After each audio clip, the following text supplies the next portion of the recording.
അല്ല, വണ്ടി സ്റ്റാർട്ടായതിനു ശേഷം മാത്രമേ എന്ത് മാറ്റാവുള്ളൂ? Hand brake മാറ്റാവുള്ളൂ. അതും ബ്രേക്ക് ചവിട്ടിയിട്ട്. മീൻസ് കറക്റ്റാണ് ചെയ്ത്, ബ്രേക്ക് ചവിട്ടിയിട്ടാണ് ഹാൻഡ് ബ്രേക്ക് മാറ്റിയത്. പക്ഷെ ചില ടൈമിലൊന്നും നമുക്ക് ബ്രേക്ക് കിട്ടത്തില്ല. കാരണം വണ്ടി സ്റ്റാർട്ടായാൽ മാത്രമേ ബ്രേക്കും കിട്ടത്തുള്ളൂ, സ്റ്റിയറിങ്ങും വർക്ക് ചെയ്യത്തുള്ളൂ, പവർ സ്റ്റിയറിങ്ങും വർക്ക് ചെയ്യത്തുള്ളൂ. അപ്പോൾ ബ്രേക്ക് വർക്ക് ചെയ്യണമെന്നുണ്ടെങ്കിൽ അല്ലെങ്കിൽ ബ്രേക്ക് കിട്ടണമെന്നുണ്ടെങ്കിൽ വണ്ടി എന്തായിരിക്കണം?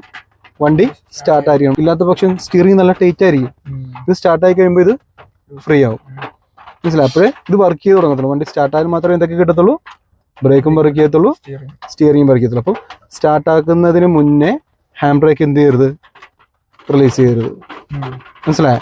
സ്റ്റാർട്ടായി കഴിഞ്ഞതിന് ശേഷം മാത്രമേ വണ്ടി എന്ത് ചെയ്യാവുള്ളൂ? Hand brake മാറ്റാവുള്ളൂ. മനസ്സിലായോ?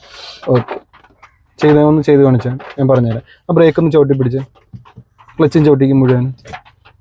ഇനി സ്റ്റാർട്ട് ചെയ്യുമ്പോൾ നിനക്ക് അറിയാൻ പറ്റും, കാല് അല്പം താഴത്തോട്ട് പോകും. സ്റ്റാർട്ട് ചെയ്തേ, ബ്രേക്ക് അല്പം താഴത്തോട്ട് പോയതുണ്ട്. അതിന് ശേഷം മാത്രമേ എന്ത് ചെയ്യാവുള്ളൂ? ഹാൻഡ് ബ്രേക്ക് മാറ്റാൻ പാടുള്ളൂ. മനസ്സിലായോ?